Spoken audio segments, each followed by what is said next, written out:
Hey, everybody. Let's get this show going, man. Welcome to the Bleeding Burgundy podcast, a Washington Commanders podcast for fans by fans, with your hosts, Jesse Martin. The Cowboys are finished, you understand me? John Taman. Pull down my trousers and do your job. Scott Hartley. Well, that was fucking dreadful. And occasionally, Keith Gray. So many social engagements, so little time. And now, your host, John Taman. Hey, that's me. And you can see we got a full house today here on the Bleeding Burgundy podcast, man. We are counting down the days until week 1 against the Cardinals at a sold-out FedEx Field. We got 2 Americans, well, 1 American and an American hat. I don't know what's under the hat. There he is. Hey, Jesse. All right, sit up straight, young man, and you're not going to eat your goddamn dessert. All right, there's our buddy way over there far on the right. Scotty, I'm going to give you Scotty his answer.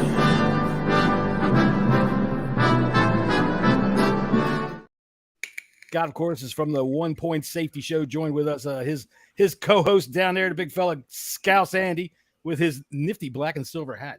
Dude, that's like the Washington Raiders. Yeah, I actually like the hat. I do. Did you see, by the way, speaking of the Raiders, they cut Cam Sims and he got signed to the Giants practice squad. Yeah. Saw that. And he'll probably stay there.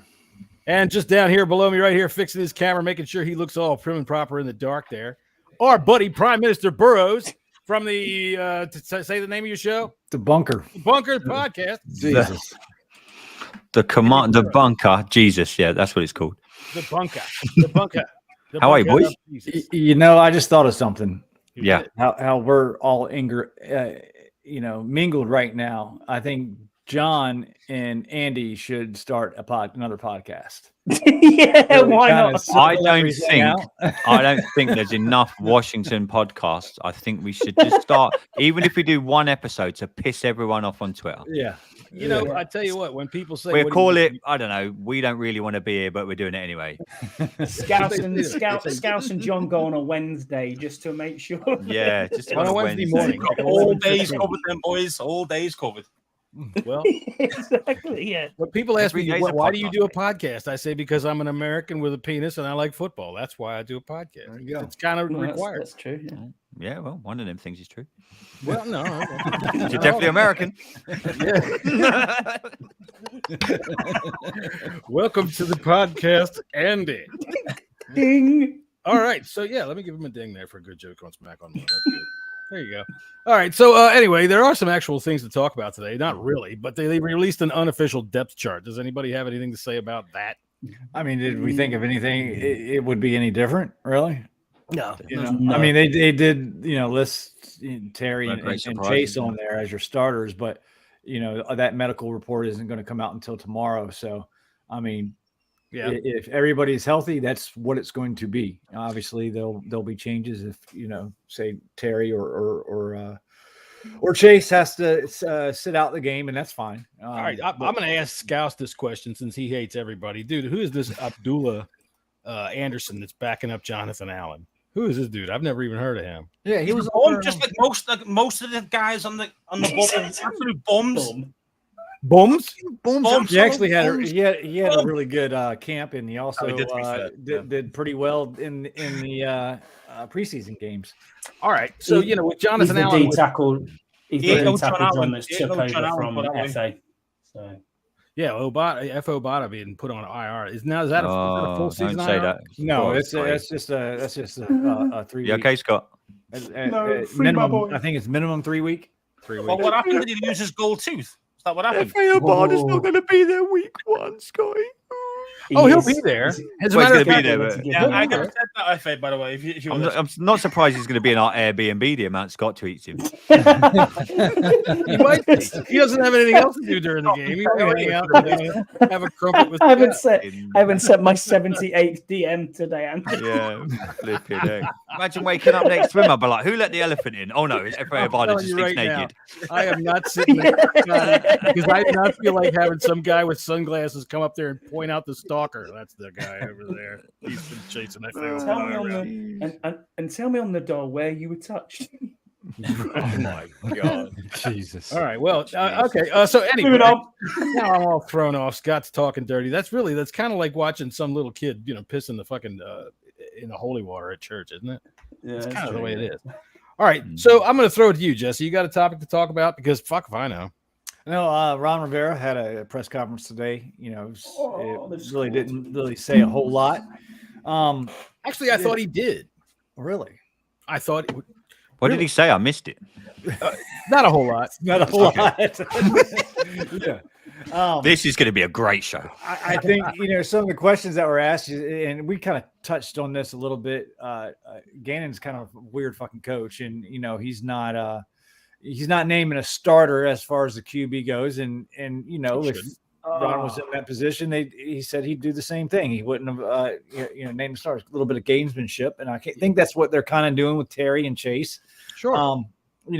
Make them have put a little extra time in preparing for multiple people. But yeah, it was nothing new. We got the coaches got their titles official today. I mean, they've been working these positions all camp long. So that's pretty much about it, I think. Did we make some upgrades on coach? Did we make some upgrades today on coaching? Did I see on Well, Twitter? yeah, it's Did I miss that? I just by name. It's just by name. Okay, I haven't seen a lot today. So I just people got their titles upgraded. Yeah, when did we get on? So you are now the junior vice equipment manager, Sonny. Yeah. Right? And Yeah. our friend You're off Sean, jockstrap dirty. You dude. get to put the water in the bottle, son. There you go. Exactly. Gatorade mixer. Chief leg rubber. Maybe See, I John thought or that Ron Scouse has an answer to this. Our new listener Sean, shout out to Sean. He asks why Travell Wharton. Seems like the O-line has been concerned for every team he has coached back to SC. What do we think about Travell Wharton? Because what I have heard, and this goes back to players like Brian Mitchell when they talk about this guy, is that they really, really like him. I don't know too much about him, and I'm sorry, Sean, I just didn't have enough time to do a whole bunch of research on this guy, but I've heard his name. He was O-line coach for the Panthers in 2018, 2019. That doesn't inspire confidence, though, does it? I mean, let's face it. Oh God, you set him up. Carolina's offensive line, gosh. Well, Was he not? they've had some was he good not a player offensive for lines. Carolina as well? Yeah, he was. Yeah. He played it. He played it hard. He had like for quite a long time. Other dudes, but Wow. This also came in. I don't know if that's true or not, but you do look like you're like down on the floor. You're looking at yeah, man, it's StreamYard, man. It gives me a shit angle for some reason. I don't know why. Zoom's a lot better for some reason. Yeah, I'm on Google Chrome, Jesse. Good. Good. Hey, I told you everything so far so good, right? So far, so good, brother. There you go. What had you been using? Oh, it's like a mouse running around a wheel. Sounds about right. Scott, do you know of any good deodorants that you could recommend? Since we're not talking about anything, I quite like Dove Man Care. It's all right. Dove Man Care. Yeah, You better, don't use yeah. not. I bet you use the roll-on, don't you? Back to the offensive line and the coaching and all these changes and everything. I don't think it's that big of a deal. I mean, Matsko, everybody was falling all over Matsko, but Matsko really fell off the cliff last year. I mean, he did really good for us his first 2 years. But these coaches get recycled all throughout the league. They really, really do. I mean, Matsko's got some skill, but it's he had a lot better talent. He was 70. He was like 75 years old. Yeah, that's it. I mean, yeah. he obviously Bill Callahan's the same. Isn't he? We lost. He also had an offensive coordinator that refused to call plays that would try to get away from the weaknesses that he was trying to mess with on the offensive line. But this time, I think we've got a bit of a difference in Eric Bieniemy going to be able to utilize where those weaknesses are. Be able to try. He'll move things. He'll do things. He won't just drop them straight back 7 yards every damn time and expect them to stand there and survey the field. I.e. Mr. Turner. And the only thing I hope with Bieniemy as well is, and I love the fact that we've got him here. I hope he just doesn't try and do too much like tomfoolery too soon, if that makes sense. You know what I mean? Too much trick. Yeah. Just when we have to do the basic stuff, do it. But when it A little tomfoolery. when it calls, there's nothing wrong with a little tomfoolery. If he moons the camera, that would be cool. Yeah, that would be good. But when it calls for it, do you know what I mean? When we just want to play some basic football and just move the ball a little bit, don't do nothing crazy. Don't do nothing. You don't want to be sitting there watching a game going, why the fuck did we do that? Just move the ball 4 yards. That's all we had to do. But we're trying to some trick play where Logan Thomas is suddenly at quarterback, and after they do a ring around the rosy in the fucking huddle. Exactly. We saw a lot of that sort of stuff. Hey, didn't that play work though? I mean, and actually, the one that play, weirdly enough, if you watch the quarterback show, that was actually it was a pass for Wiley to score a touchdown. But because they didn't fall for it, they actually matched up against Wiley, so they ended up going out to the flat, and then in the end they ran it. Through. I heard they were going to do the Red Rover, send Scouts right over the play this time. Well, I like that. Maybe that was the play. Scouts out the backfield. I like it. Imagine that. One more. Dudes. Like glue. I got one more point that Sean wanted for us to bring up about Ron and coaches and bringing in coaches that he's worked with in the past. And I'll say this: most coaches do this. They want people that they are familiar with. Yeah. That they know that will they've worked together before and they work well together before. So I don't necessarily have a problem with that whatsoever. No, here's the thing with that as well, though. Any walk in life, say for argument's sake, John or Jesse, any of us, say you went and got a new job tomorrow, and they said, okay, you can recruit your own staff, bring in who you want. You're gonna 9 times out of 10, you're gonna go to people that you know, that you trust, that have been there. Well, and done it depends. Look at these reprobates in this room. I think I'm going. I wouldn't hire them. No, you're right. It's a small concern. Coaches and players alike. That's why they don't ever give much what they call, microphone material, man. Or they don't use bulletin board material anymore. But they don't say anything bad. Even when they're fired, they're all gracious or whatever like that because they all work together. It is a small fraternity. Exactly. How many coaches are there in the league? Maybe 900. Yeah. How many times do you get fired from your job and might get 15 million for it as well? Right. And your job is tenuous on the guy up above you. If your head coach sucks, you can be doing great, but he's going to get fired in 3 years, and so are you. So look at Matt Rule, Burrows. The guy at Carolina got fired. They're paying $8.6 million this year alone. Yeah. Jesse, were you and I on this podcast when I first started here? Didn't we talk about Matt Rule? And I said, watch what happens when you hired a college college boy coach. This is what happens in the NFL. Fucking learn it.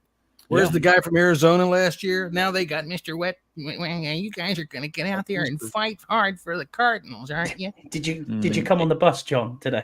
Did you show up on the bus? How many of you took the subway? Any of you get your mothers to drive you in today? Anybody?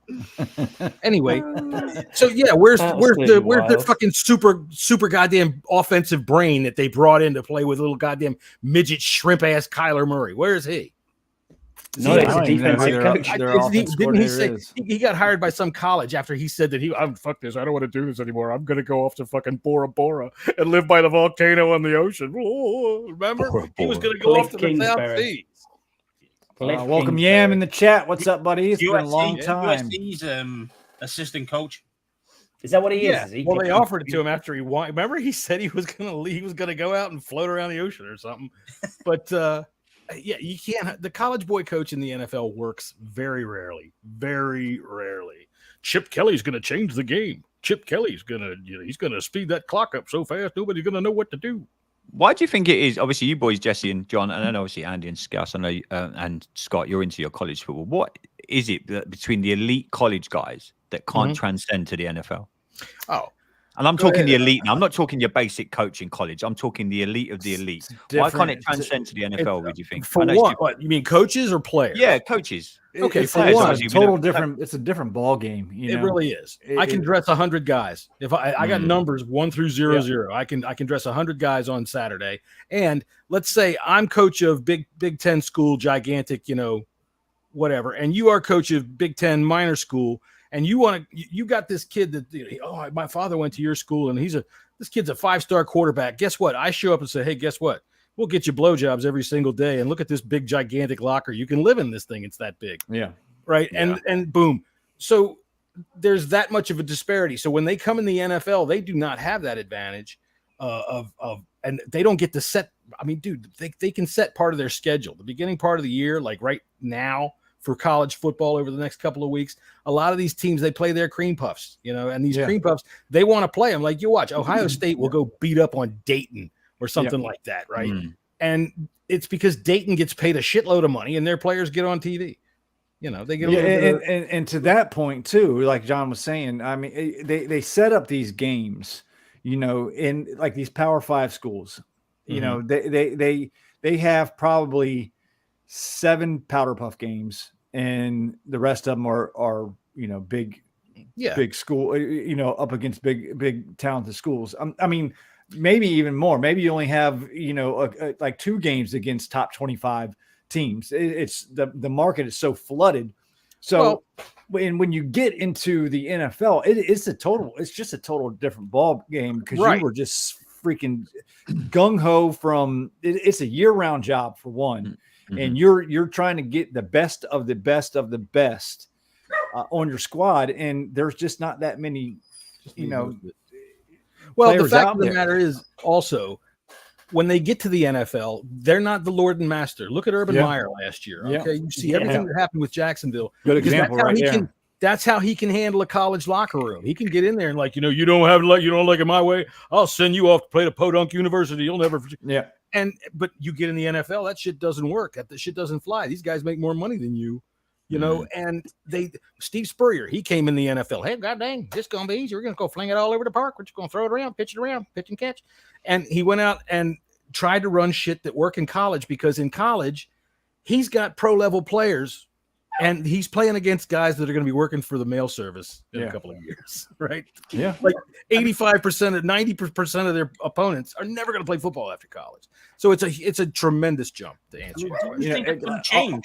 Do you think it's going to change though, as going forward, because of the NIL deals? Yeah, I was going to. College football, the landscape is definitely changing, but I don't think it has not really. We brought California to the Atlantic Coast. Yeah, we did, but I don't think that's going to have to. Everybody says, let's go out and get the next hot college head coach, and I think, you got to be really lucky to hit one of them. I mean, extremely, extremely lucky to hit on one. It's better to get a good offensive mind, an offensive quarterback, pluck an offensive coordinator from some other team with a bat like we did this year, and try to do it there, rather than go and get a hot college coach. The best ones. All right. Like Bobby Petrino, he turned and ran. He ran out on his team. So did Nick Saban. Nick Saban turned and ran on the Dolphins. Okay. Yeah. So it's an entirely different landscape for them.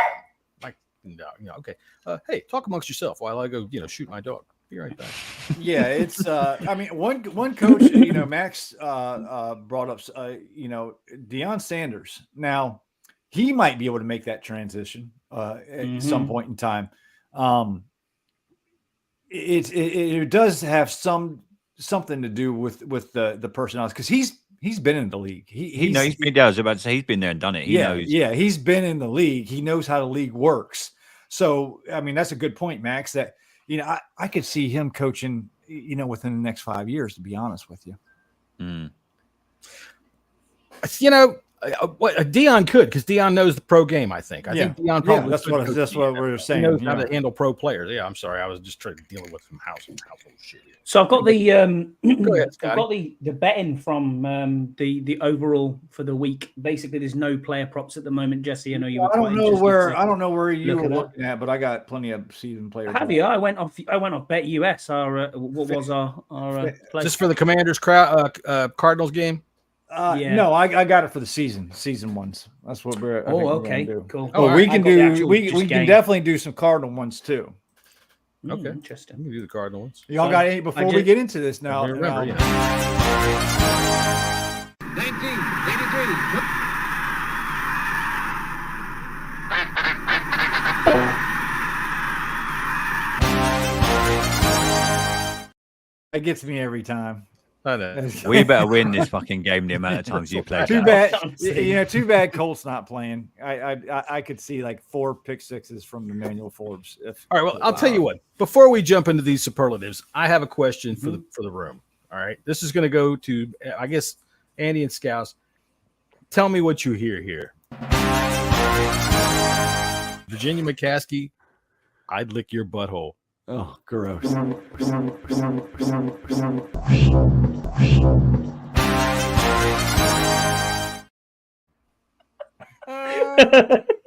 What the hell? I don't know if I farted or if I went like that. Yeah. I thought you farted, didn't you? Yeah, I thought he did Just too. sounded After like rewatching that, I thought he. Think farted. about embarrassing about farting, Scott. You should know. I just got this DM of who farted. So hold on, I'll go back and have a look at it. Oh yeah, there's the clip. Farting Oh, live that on a was so podcast. funny. He tried to blame That it on was the so chair. funny. So. 100-year-old woman, John. How dare you? What the all right, before we get into the superlatives and this betting stuff, Andy and Scouse, you got anything that you want to talk about? Any topics about the team? About Washington? I like the way you put that in there. Yeah, I'm glad you had to watch it in. Just life. Arizona, we'll talk I about. just thought you meant in life in general. Yeah, I don't want to know about your hemorrhoids. flaring up or anything like Should I that. use on You're my sharing a room with me, driveway? brother. Could you recommend a weed killer for my driveway?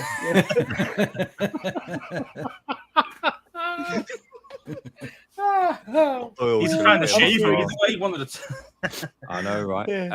As far as Washington, I'm just hoping that we can live up to the hype this weekend because there is a lot of There's some We've pressure spoken on about this this. team. Don't get me wrong. Like you guys, we've all said it. We spoke on our podcast yesterday. You guys have said it for a few weeks now. Everyone said it from the moment the schedule was released. We've all said we are going to smash the Arizona Cardinals.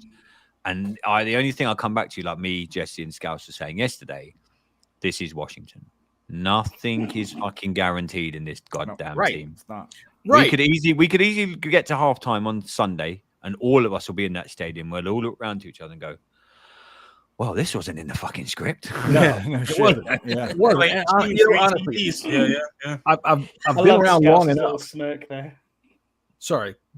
I've been around long enough to have watched guys come out of fucking nowhere and make their name all of a sudden against us, in unbelievable ways. So, yeah, that's what I've been saying. Is this a trap game? All right, you guys. Yeah, Scott, it's like Mine's we a were trap- talking about. We were talking about this yesterday. There's a thing. They could be getting too hyped. The moment is going to be big. confidence is good. Yes, confidence is good, but you have a full fucking stadium of 60,000 plus rowdy, hungry fans. I mean, we are hungry for something good. And I'm not talking about that fried pretzel dough shit. Yeah, the pressure that is going to be that's mounting on this team. I mean, what do you think, Scouse? Like, do you think? I think it's. I don't think it's going to be that bad because EB's used to this. He's used to winning. He's used to having full sellout crowds. Young quarterback. He's going to keep. I know he's got a different quarterback. Young quarterback. Understandable, but I just think he's got like the experience of handling those big type of things, and I think he'll just relay a bit of calm throughout the actual offense. It better produce. Because I don't know if EB has ever handled a crowd booing because this crowd. They will. Oh yeah. Yeah, but they've been 14-0 up in the first 3 drives, so it'll be fine. I think once you get that first hit, that first tackle, that first completion, that first catch, whatever it may be, the nerves then. That's what I said to Jess yesterday. I know we defer a lot, but if we win the coin toss, just get the fucking ball and drive it down the field. Just ram it down. I always say, especially after thinking about that, Andy, I think I agree with you. Just go and ram it down their throat. Literally have about 7 plays and we've scored. Done. Everyone in that stadium would be like, phew. The norm. Go and have someone like Clayton fucking Tune or whatever his name is throwing the ball down and give us whatever his stupid name is. And let's have a pick early. Let's go and dominate. The thing is with us, if we go out and dominate this game like we should, it will send a message to absolutely everyone because a lot of people I watched want to put legal notice. Yeah, I watched a lot of NFL programming when I come in tonight. We had a show over here on Sky Sports, and a lot of them put in. They said, "Oh, I don't know if you saw it, Scouse and Scott." They were like, "I think it's on Good Morning Football. Who out of the NFC East? They put us in. Yeah, they did. Everyone got us in over Dallas. They got us in over Dallas, and I was like, "Wow!" Everyone, that's a big swing. That, to be fair, it's good to have everyone. I'm listening to Logan Paulson today on the John Kahn show, and he's got us losing both to Dallas and both to Philly. Yeah. So I mean, that could happen. Listen, let's be real. That could very well happen. I think, but you know what? We could lose twice, though, if that's the case. Yeah, we could lose these games, but I think they're going to be a lot closer than they have been in previous years. And we don't beat the Giants. I think. I think we're the Giants. The Giants are shit. Yeah, I think we're going to sweep the Giants. Fuck the Giants. Fuck you, Daniel Jones. I do have Dan. I agree with you. I agree with you, Burrows. Thinking about what you said, Andy. Okay. And I was listening on.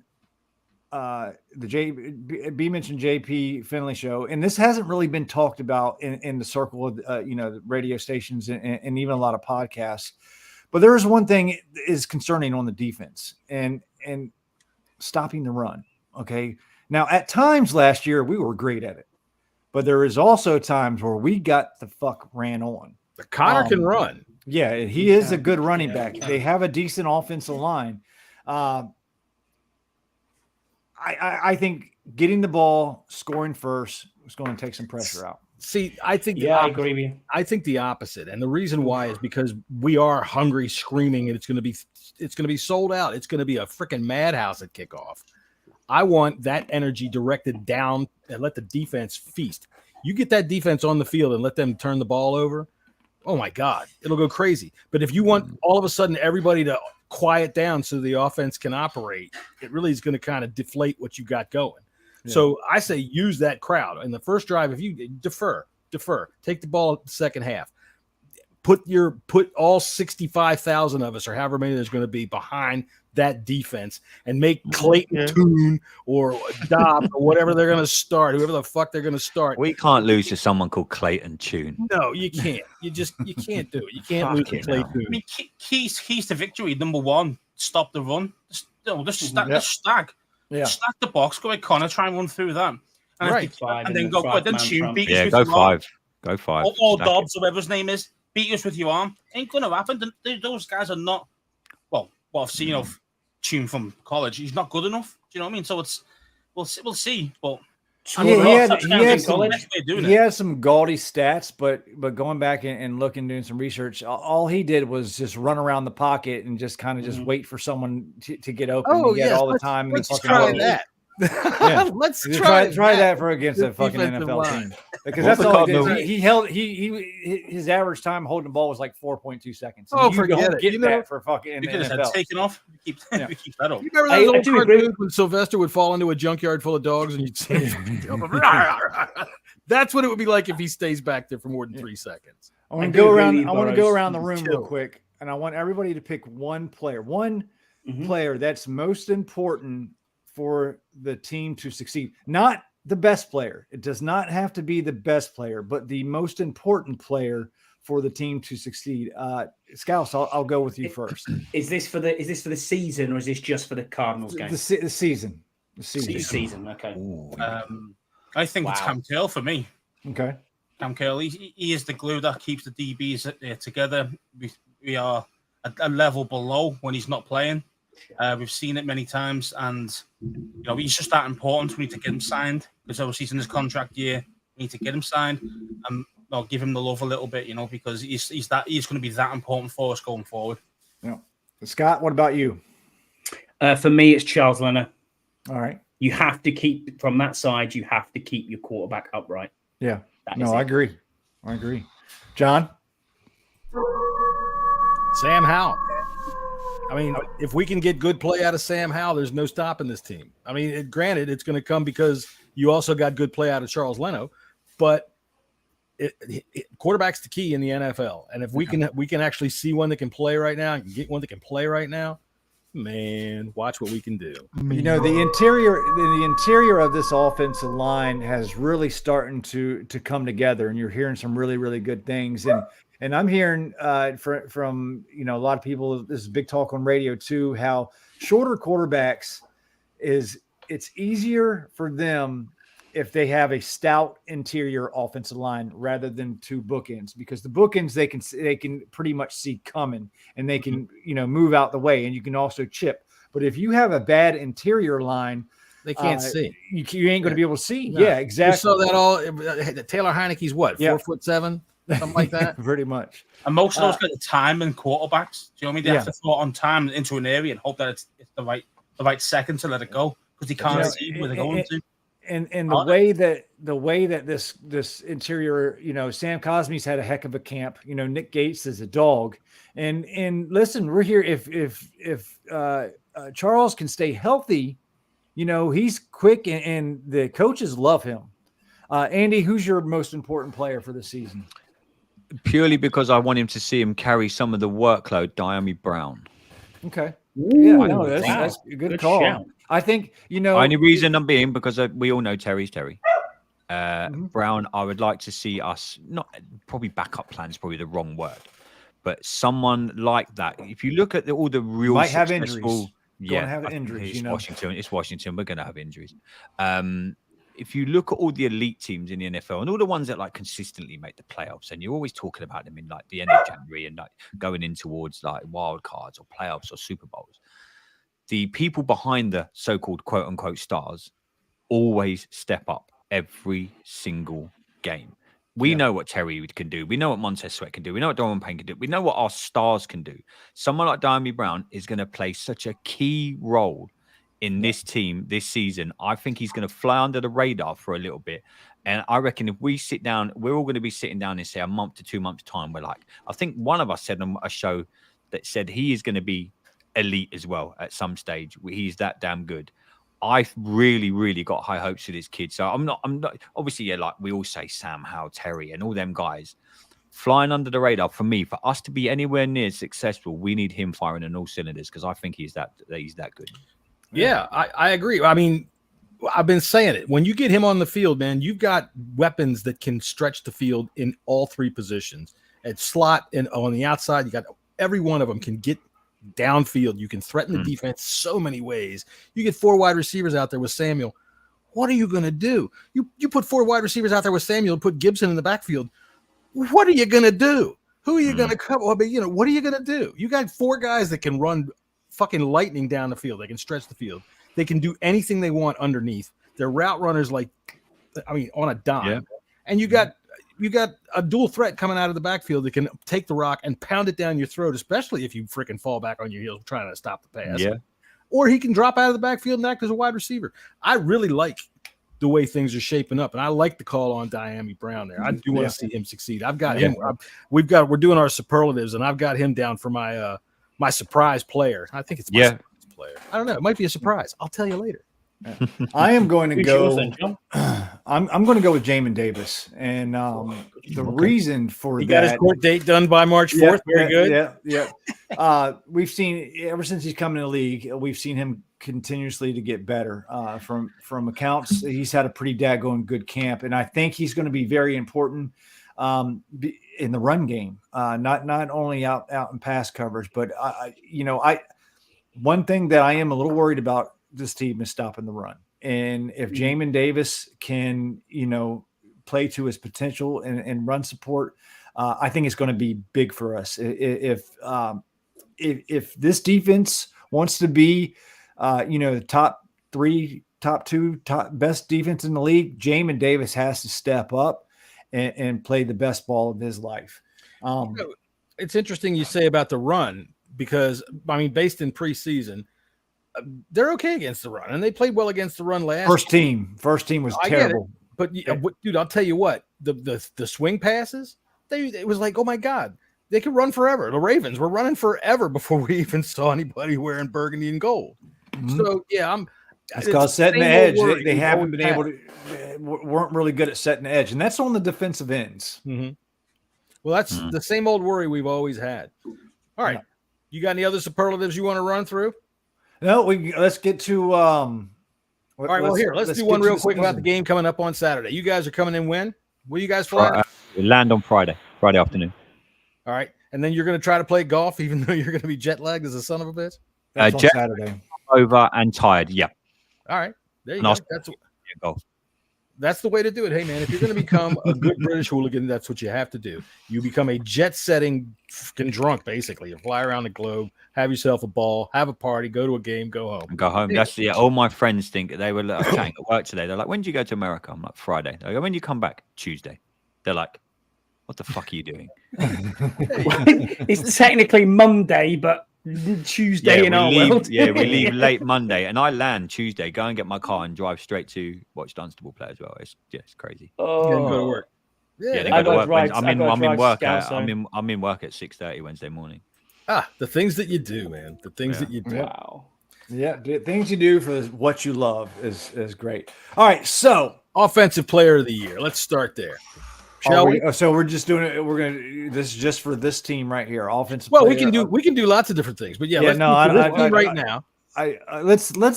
Let's wait. That's the big one right there. So let's hold that one off till the end. All right. Go ahead. I want to start with Vegas has Commanders at 6.5 wins, over under 6.5 wins.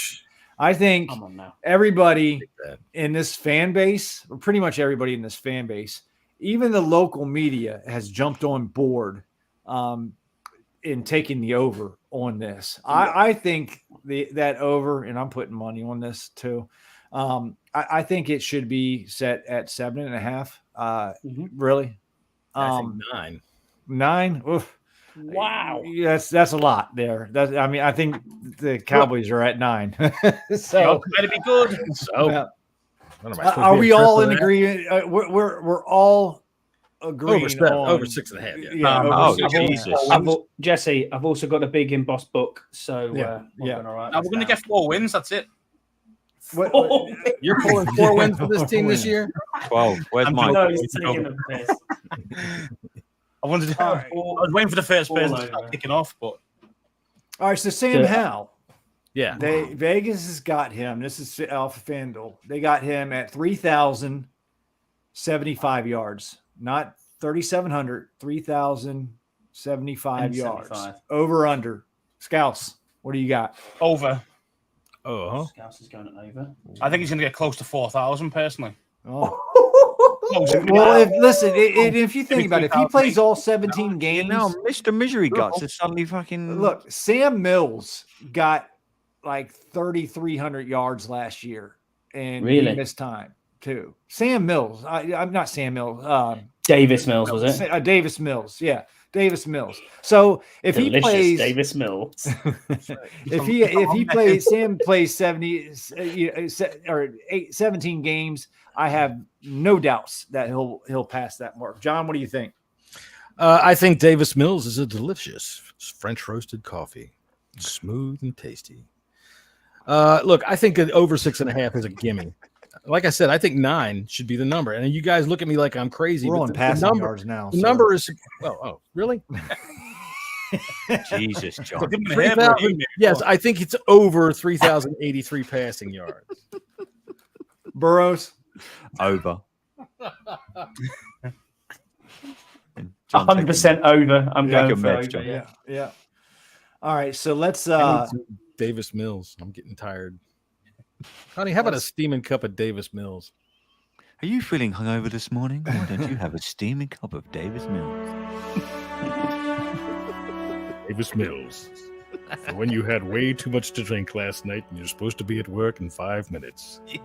For when Keith was trying to drag you from a bar, but you stayed anyway.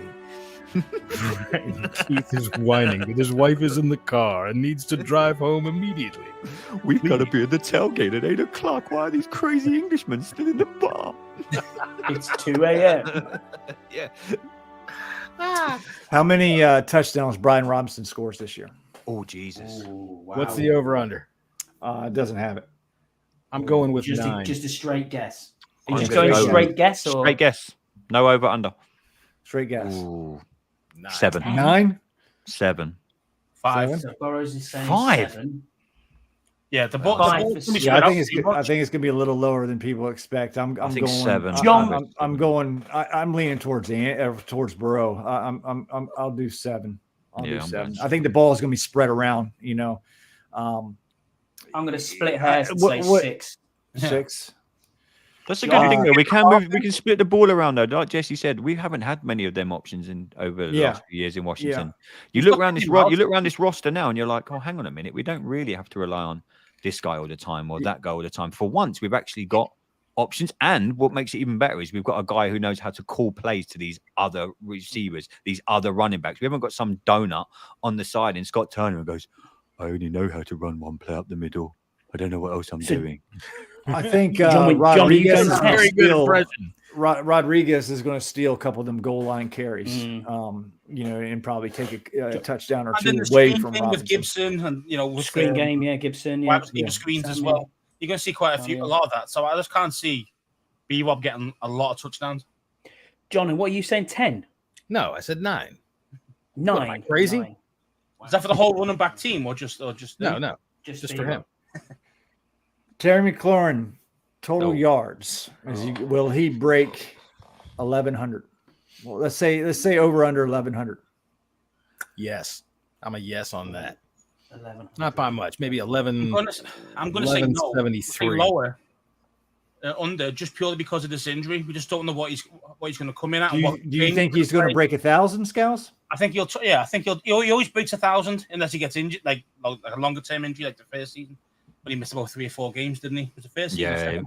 Second season, wasn't it? He missed like 3 or 4 games, and he still got 900 something. But and he only needed a few more yards in the last game, and he still would have got over 1,000, but he just couldn't get it. Yeah, so he's always going to be about that level. But I just don't know how many games he's going to miss with this toe, or how many snaps he's going to get. So for me, it's kind of make it a little easier for him and say 1,000. Yeah. I think Terry's going to play 16 games this year. So what Scouts is actually saying is that if Terry plays this Sunday, he's got a 100-yard game coming up. Yeah, then I'm screwed. Yeah. What was I got him going. I got him going way over. I got him in the 1,200-yard range. Burrows, what do you got? I'm with you, Jesse. I'm with you, bro. I've got him going way over. I'm the voice of reason, bro. I'm going under. You're going under? You think he breaks 1,000 yards? Yeah, 100%. Yeah, okay. I think he's like 1,040 or something like that. But I'm saying that because I think that we've both talked about De'Ami Brown will get some of the ball. Jahan Dotson's going to be close to 1,000 yards there as well, if not over 1,000 yards. Jahan Dotson will be over 1,000 yards. And I just cannot see how this ball is spread out between running backs, tight ends, between 4 different receivers that we're talking about here. This positional group is unbelievable. Then you've got Gibson in the backfield as well, and we haven't even touched on Curtis Samuel. That's the worrying thing. We've gone all the way through the entire preseason, through the whole of training camp, and not a single person's mentioned. I think they're stashing them. I think they're hiding them for certain. Do you think reasons. so? It's a bit like what Jesse and John did with Keith. They hide him and then just bring him out when it matters. That's exactly what we do. When the ratings are down, we bring out Keith. Well, speaking of Jahan Dotson, under, but I think his touchdowns will be higher this year. Oh, you think? Okay, all right. I think he'll get more touchdowns than he normally does, but I think he's right. He's like we said earlier. I think Terry's going to be double covered so much, but now with all the other options, sure. Yeah, maybe not as much as seasons gone by, but the good thing is now with us having so many options now, teams are going to obviously who are you going to cover, and then all of a sudden they're going to look around and be like, oh. Look, shit. Right. Teams had a hard enough time guarding Curtis Samuel, and he's our 3rd fucking wide receiver. Mm-hmm. It should be our punt return. Possibly, yeah. Go ahead, Jesse. All right, so speaking of Jahan Dotson, touchdowns for Jahan Dotson. I'm going to set it. I'm going to set it at 10. Oh, that was mine. That was mine. I think about 10 to 12. Yeah. Over under. He had 7 and he missed 5. John. Yeah. I think you're going to hit right on 10. Okay. Burrows? So if you hit the 10, is that what is it? If you're going over or under, is that nothing? Okay, I'll do 9.5. Absolutely I'll do 9.5. It's the same thing as if I miss it or if I get it. It means nothing at all. Put money on it, Bose. So Scouse, you're going over 9.5. You're going 10, are you? Yeah, at least. Nice. If he stays healthy, like anything, 8. That's always the big contingency. I'm going to say this. I'm going to say Terry's got more yards. Jahan's got more touchdowns. I'm going over 9.5. I got him about 12, 13 touchdowns. He's going to have a big year TDs for Jahan Dotson. I expect big I hope you're right. things. I hope you're right. I got about 7 to 8 TDs for McLaurin. John Yes? John said 10. So yeah, John said 10. 10. He went I first. said 10. Okay. Jesse said. Okay. He sure did. I'm going under. I think he gets about 7. But I think Terry gets more. He had 7 last year with 5 games missed. that's what I'm saying. He's got a better QB now as well. No, that's where I'm going. This doesn't make any sense, that, bro. I mean, it's got to be. He does. If he stays Terry's healthy, getting he's getting touchdowns. Logan Fuck Thomas. you, Andy. They're Scott's picks. Just shut up. Hey, I think Logan Thomas. come for you, bro. No. Whichever store you broke in to get this video out, they're going to call the cops on you. Logan Thomas is, I think, his career year was 670, I think, passing yards. Yeah. Over or under? Will Logan Thomas, if healthy, have a career healthy. year? I can't even use that as a caveat. If healthy, I can't. I have no faith. If that he he's going plays to be- more than 14 or more games, then it's a yes. Over 650. Nope. I got that is yes. Cole Definitely. Turner will take some snaps here as well. So Same. He will, but He's the number one tight end. He's Yeah, the best the way friend of the young Logan, quarterback. the way Logan has been Cole's playing a better in blockhead than him already, and he's only been improved it by 1 year. So They're high on John Bates as well. They like John Bates. Bates is also a blocker. He's got freaking meatballs for hands, though. I mean, he's made some catches in the past, but then lately he's just everything that hits his hands. He's like got hams up there. Leighton Van Der Neck. Yeah. Yeah. So obviously he's your boy, Burrow. So you're saying over, yeah? Oh, way over, dude. If he stays healthy, the guy's amazing. There it is. But seriously, what the fuck kind of genetic defect shit of the year award? Leighton Van to be Der fair, you could have thrown out Davis Mills there as well. To be fair, Okay. Hey, seriously, as well. just hang on a second. Andy, sit still for a second. All right, now look at Andy's head and look at Van Der Esch's neck. Look at Andy's head. Look at Stouse's head. And look at Van Der Exactly, Esch's my neck. head should fit on that neck. Exactly. Your head on that neck would look like, I don't know. It would He would look normal. Look like LT, just it smoking would, people. it would look like a fucking croquet post. They're like one of them Weeble dolls. All right, we talked about him a little bit earlier. Diami Brown, over or under 3.5 touchdowns? 30 and a half? 3.5. I'll go. Oh, I was going to get ready. Jesus Christ, way over. Really? Yes. Way He is- over. He is going to be elite. You guys got Sam Howell throwing like 49 touchdowns. Well, Oh, yeah, this is crazy. Yeah, exactly. We're going to be sitting here in a month's time going, what No, the but I fuck think- are we I think- drinking? 35 is doable. And I think 35, I'm yeah. going to go on the slightly over, like 5 to 6 for Diami Brown. I'm gonna go under. I'm gonna go right at 3. Under. I don't even Scouts. think you'll get that You're many. not going to go for the half touchdown?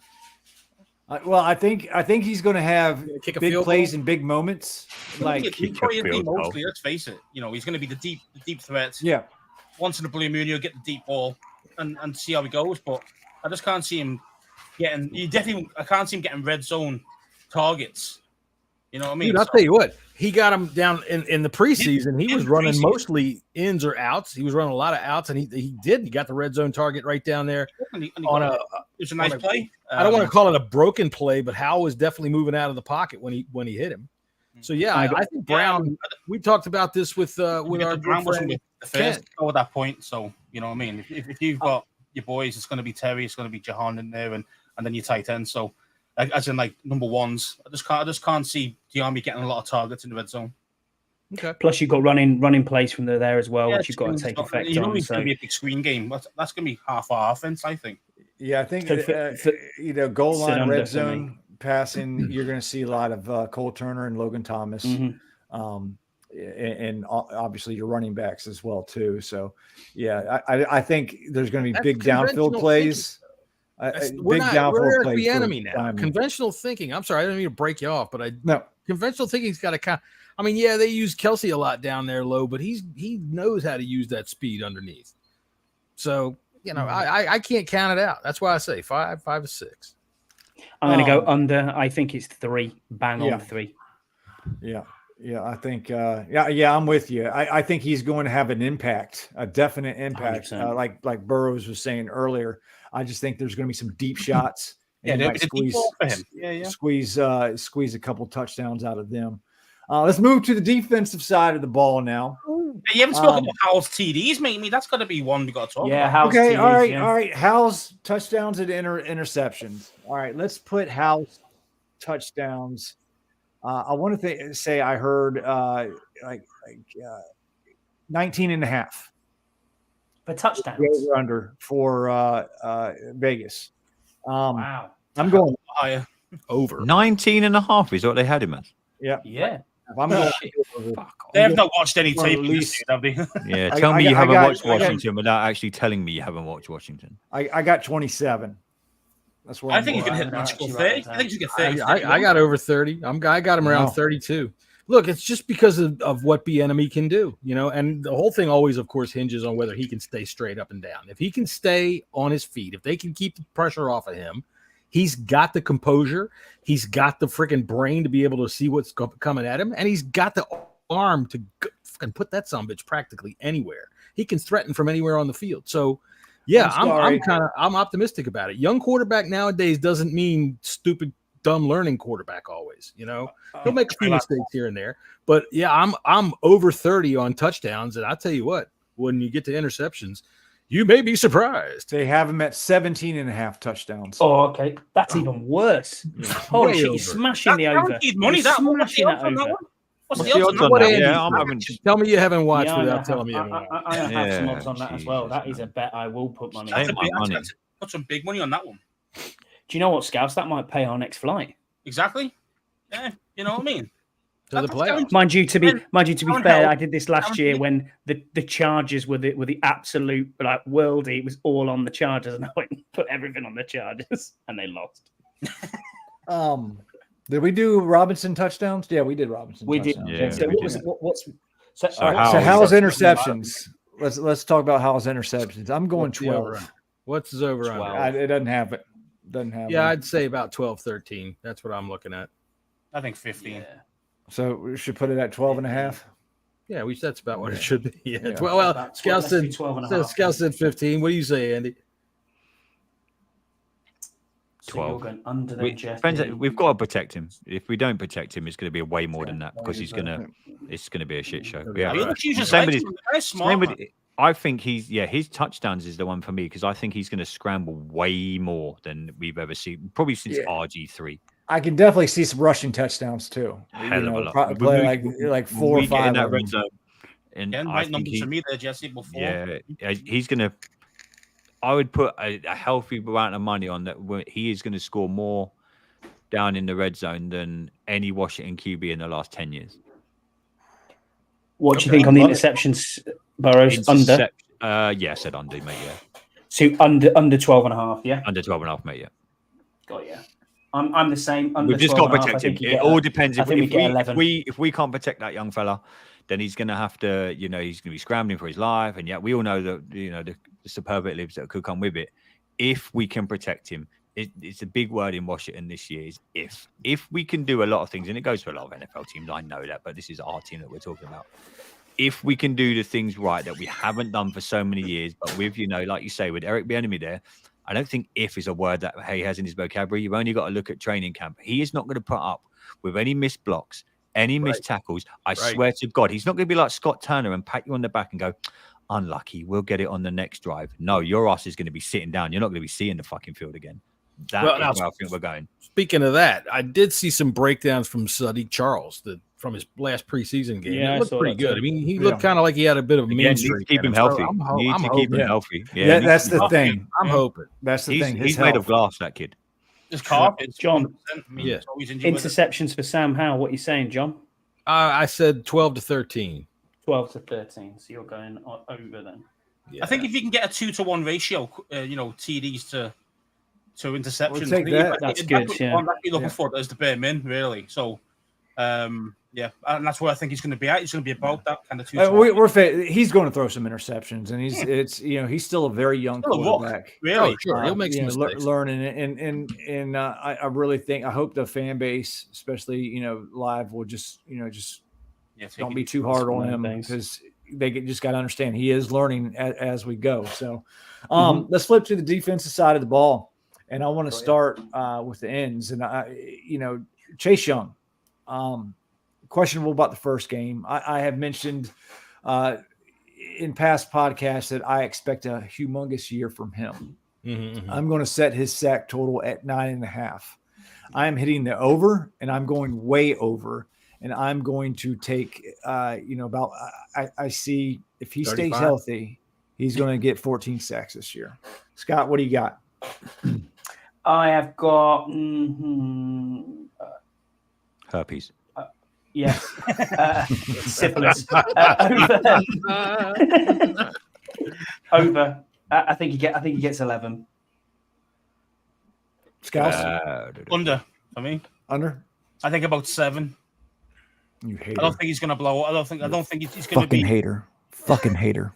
Hey, I told you, boy. I told you, I'm the realist in this place. You know. Imagine we get to the airport. Right, they're like, Scouts, you've been upgraded to first class. Oh, for fuck's sake! Why have I been upgraded here? I want to be flying the plane. Yeah, I'm going to go over. If he stays healthy, I'm with you. I'm going to go way over. Yeah, 13. Wow, okay. 13 sacks. John, 30. That sounds good. 30. Now, if he plays week 1 on through, but this kind of makes me nervous. This not being cleared to play yet. What's the latest? Have we heard anything today? We'll find out tomorrow. He's doing everything except contact. Yeah. Okay. So, if they clear him to play, I'm all right with it. But the fact that it took this long, look, man, the stuff like Michael Irvin rings in my neck. They got these little. Sometimes they don't know about it until it happens, and all of a sudden they're told you can't play football anymore. You're going to end up paralyzed. So a stinger that lasted a week and a half. Kashawn Jarrett. I mean, that was a stinger that turned into nerve damage. Right. So I'm a bit nervous about that. But even all right. So let's say even if by cautionary they hold him out for a week, I'm still going over 10 to 12. Yeah. Let's go over to Montez Sweat.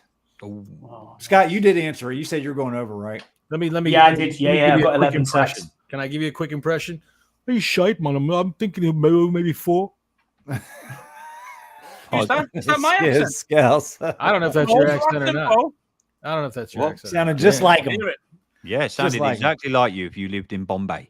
I'm listening to you for a little while longer. We're going to put the same number on. It's Mumbai now, Andy. Come on, man. Sorry, 9.5. 9.5. Scott, what do you got? 9.5. I am going absolutely way over. I think Montez Sweat balls out completely. Wow. I think he's the 14 sack guy this year.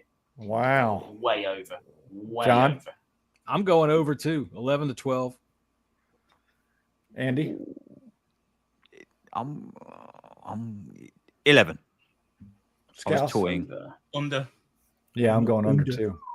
I think they're both going to be similar. They're much for muchness, both these ends. So they're the same player, really. Well, obviously they've got different skill sets, but I mean, yeah, but and obviously with Sweat, he's more of a kind of set the edge guy more than actually getting to the QB. So I agree 100%. So for me, I reckon about 6, something like that, 6, 7. I got him a little bit higher. I got him right at 9, which is what he's pretty much been doing. Sweat's the more intelligent footballer. Chase is just more violent and thinking man's football. Yeah, you're right. I think like Scout said, he's good at setting the edge. He's really, really good in the run game. He just hasn't been able to hit it. He hadn't been able to get there. He's been close. That's the reason why I went so high, Jesse, was he's so close last year to at least 3 or 4 of them. And I think if you make them count, he's way up there. I mean, John Allen. I honestly think he's one of the best edge rushers in the league. Yeah, I really do. John Allen, I'm going to set his sack total at 7.5. Over or under? Burrows, what do you got? Under. Wow. Yeah. 8. Scouts? So slightly over. Over? He's a beast. John Allen's getting 10 for me, minimum. Yeah, 8 for me, so slightly over. 10. Wow. 8. Scott? Beast. I'm going to go under, but just slightly under. I think he's about 6. Yeah, I'm not massively under. Yeah, I'm with Scott. Yeah, I'm going under as well. I'm going 7. Deron Payne. Oh, A monster. What do you have? What he had 11 sacks last year? 11.5, Yeah. Yeah, 11 and a half sacks. Was it 11 and a half? So Yeah, we're going to put him at 9.5, over or under, and I am yeah. going to start that at over. John, you got an over as well? Yeah, I got an over up on there too, man. He's going to be a monster unleashed this year. Yeah. Yeah. Everybody's over. I think He's going to be the best. He's going to be probably the best player on that side of the. But he is going to be the elite of the elite. Imagine that. He is all pro this year. Yeah, 100% all pro. I would go back to the UK and have to answer questions like, "What was it like to watch him eat a man actually on the field? What was it like? He tore him apart and then began to eat him. What was it? What were you thinking?" But all their food's shit anyway, so it doesn't matter. It all tastes the same.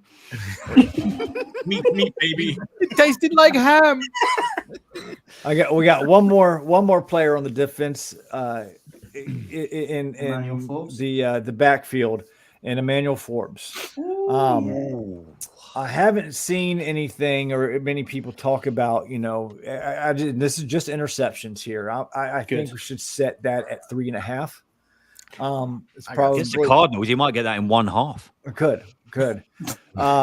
So 3.5. Imagine a half time going that overs hit, Jesse. Yeah, I'm looking at Jesse and go, "You're over." He's traumatized because he just watched his freaking first string quarterback get eaten by Daron Payne. I don't want to go in there. Payne's out there. So 3.5. Scouse, I'll start with you.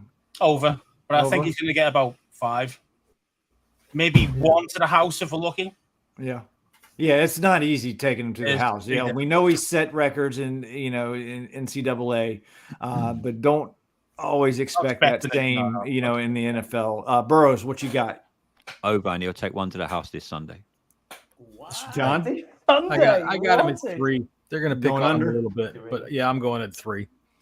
Not Exactly right. 3 for me. Yeah, I think they just the big body receivers, your DK Metcalfs of the world. They're not going to be bothered by him at all. Oh, I don't know. DK Metcalf, he sucks. And guess who I don't believe in? Geno Smith. I don't believe in Geno Smith either. I really don't. I'm going slightly over, and I'm going 4 INTs. Okay. And and maybe one, probably 1 pick 6. That'd be great. It'd be great if it was week 1. One more for the overall defense is, will this defense be top 5? Yes. Oh, yes. Yeah. Hell yeah. No problem at all. Not even up for discussion. Nope. Anyone says no, kick them out of the room. No. I'm going to say they're going to be the 6th defense, and the only reason why I'm saying this is because of the quarterbacks that we were playing. Stats. We talked about this. Exactly what I was going to say. We talked about this. They have to play us.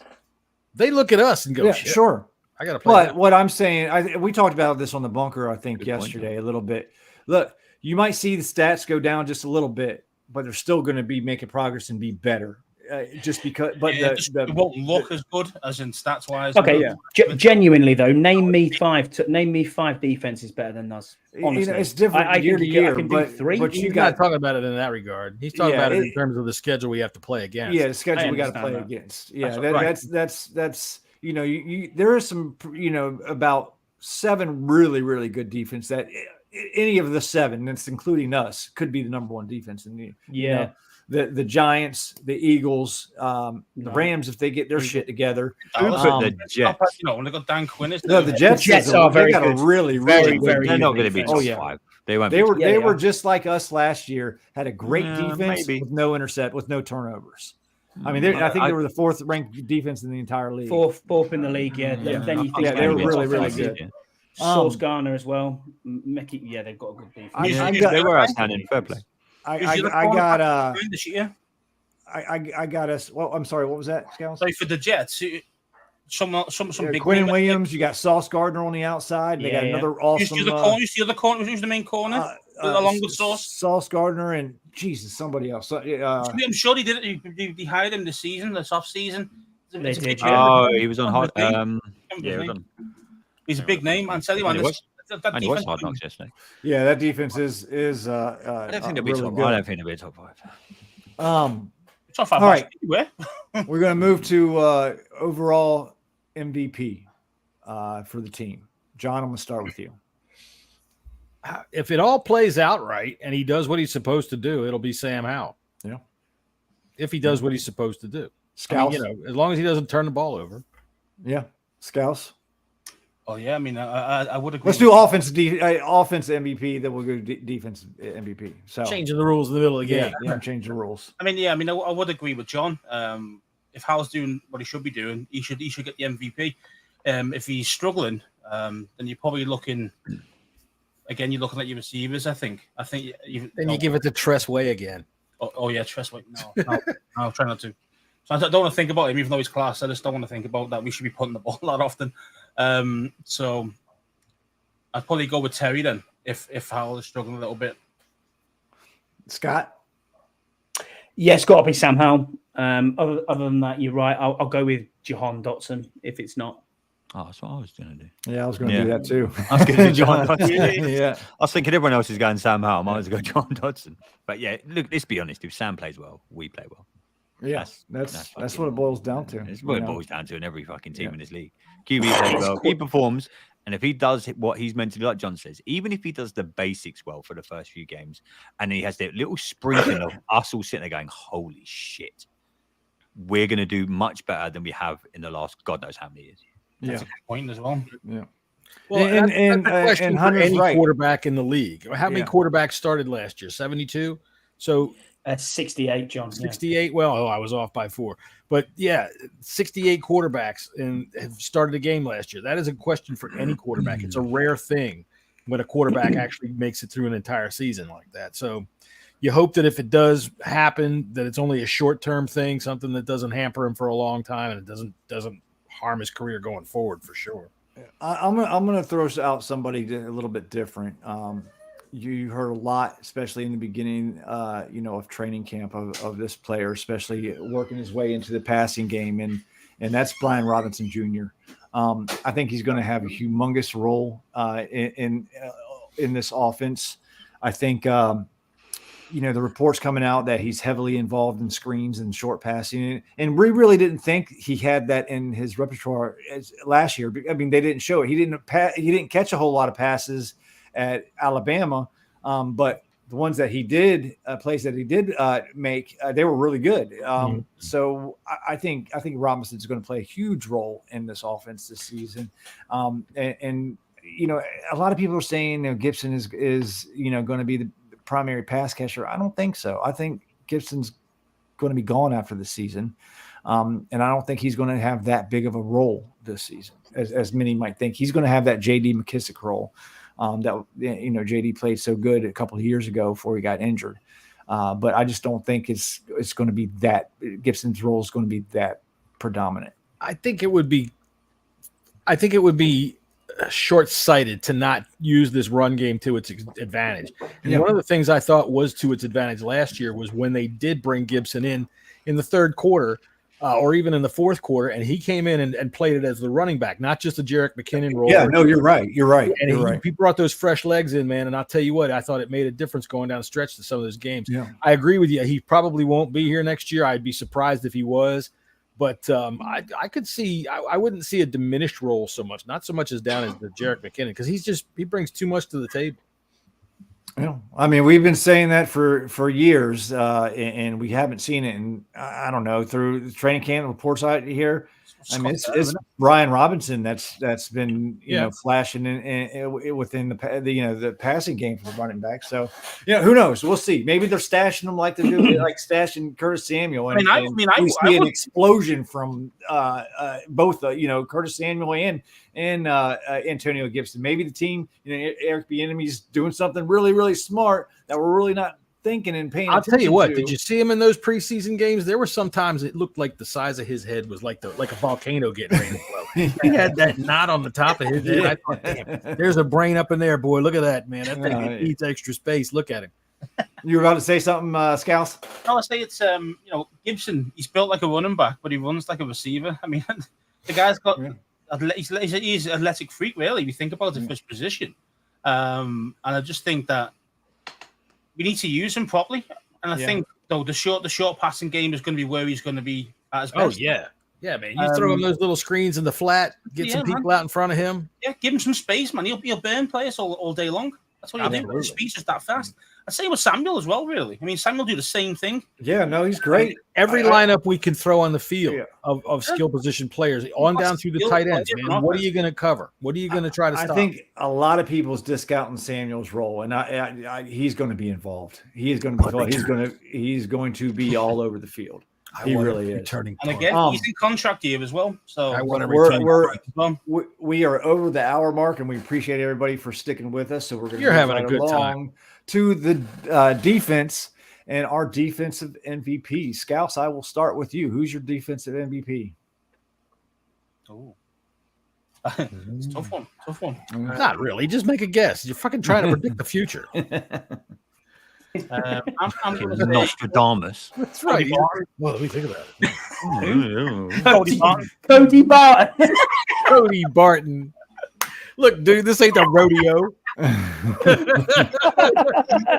And here we have Cody Barton coming out of sheet number 5. We got Cody Barton riding the Grease Lightning. Look on there, folks. Come on, give it up for him. There's mine. Tepper's got mine. I was going to say, who nicked mine? That's mine too. I think everyone's going to say Jerome Payne because I think he's going to be the most sacks. So I think he'll be our MVP. He's the monster in the middle. But me, I'm just going to go with my player I said earlier with defense, Cam Kill. I think he'll be our MVP. So. Cam Kill. I'm a big fan. I think he says Cam Hill every time. Is that who you're going to? Who you're going with? Burrows, Cam Curl? Peterman, Cam Curl. Yeah. John, what about you? I say Deron Payne. Yeah. Deron Payne's going to set Scott? everything. Payne for me too. I'm going to shock the world here. Here he goes. Chase Young. Yeah. Who? Chase Young. Oh, Chase Young. There you Chase go. Young's going to be defensive MVP. He's going to have 14 fucking sacks, and he's going to get a bag after this season. All right. I got a couple of things I want to show you here. We're going to do a couple of NFL quizzes, I guess you could use for the upcoming year. Okay, first quiz right now. Ready? Everybody get your thinking caps on. All right. What is Mike McCarthy looking at? Is it the green dot? Watching a tennis match without moving his head. Is it the red dot? I thought I was looking at Scouse's cheeseburger. Which one? Nobody's going to make a guess? All right. All right, so this year, oh my God, will they just shut the fuck up about this guy award? Will go to who? Patrick Mahomes? Fucking Pat Mahomes. Taysom Hill. How about Kirk Cousins? No. Dak Prescott. Dak fucking Prescott. I hate the fucking guy. Yeah. Shut the fuck up about this guy. Frankly, I'm tired of watching Patrick Mahomes with, hey, I take a goddamn bubble bath and this guy plays a saxophone. That I believe. I do believe it. All right. Owner most likely to be caught masturbating in public. Jim Irsay. All day. All day, every day. Kirk Cousins mustache. Come on, I'm almost finished. Come on, I'm almost. Jesus Christ, I lost it. What about Jerry Jones? I could see him masturbating in public. No, he's got his big old yacht. Kirk Cousins' mustache, definitely masturbating in public. And Arthur Blank. We would hope we never have to see anything like that. All right, so those are the ones that I have for you today. And let me turn that off. There we go. All right, so we're well over the time. Let me go ahead and turn on our music here to move ourselves right on out of the show. And yeah, man, we're looking forward to a sold-out stadium this Sunday, and I can't wait to see you guys, man. I'm going to have a good time. It's going to be great. I'm going to try to get there as early as possible on Sunday morning. Early as possible. Yeah, what time do they open the gates? 8? 8 a.m. No, 8 red zone lot, 9 o'clock, all the others. All right. Okay. Yeah. All right. Well, see, I got my pass is in one of the green lots, but fuck yeah. all that. Park where the fuck. Yeah, they don't let you. Do you know who I am? I'm John Taman. I'm John fucking Taman. You let me go where the fuck I want to go. Podcast with Keith Gray sometime. Fucking Keith Gray lets me sit near him sometimes. Didn't Keith come on, interrupt our podcast last week and say that he was going to be here today? He was his here wife Tuesday. didn't look too happy about it. Tuesday. His wife certainly meant that finger she gave us. John's driving his fucking Prius up into the actual stadium and onto the field. No, John's got a truck now. I don't drive the Prius. Now I got a truck. Now I can act like an asshole. What you mean I can't park here? God dang it! I got me a gun rack in the back. Appreciate it, Hunter. Billy John. This is we're going to try again. We talked about this last show. We're going to try on Sundays. 1 o'clock games, just to try to get us together. after each game and just talk some shit, talk about the game, instant reactions. The Bleeding Burgundy in a bunker after scoring a 1-point safety is what we're going to call it. Trust me, after the game, there's no way I'll be able to say that.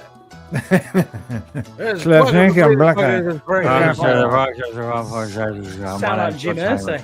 So those out there listening, I will be arriving in Dulles to pick up these fine UK folks in the afternoon, and we are heading to the Washington Commanders pep rally party, which is at Franklin Park.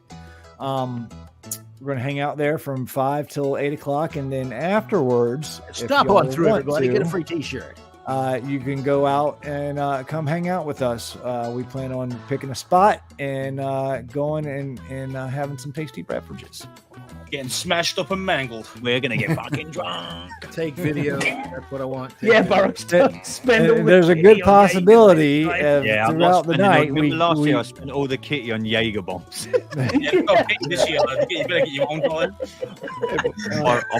I'll get the first round of Jaegers in, lads. John, we had a kitty of about $150, and Burrows came back and there was $6 left in the kitty. They were nice Jaeger bombs. It's expensive. It's expensive in America, bro. I can get like 10 Jaeger bombs for like £20 here. Yeah. The woman's like, that'll be $100 something bucks. I was like, fucking hell, I only want 6. We're gonna stick to draft. It's cheaper. Yeah. Well, all right. One more time for the vote. Was this a chair? Virginia McCaskey, I'd lick your butthole. Oh, gross. It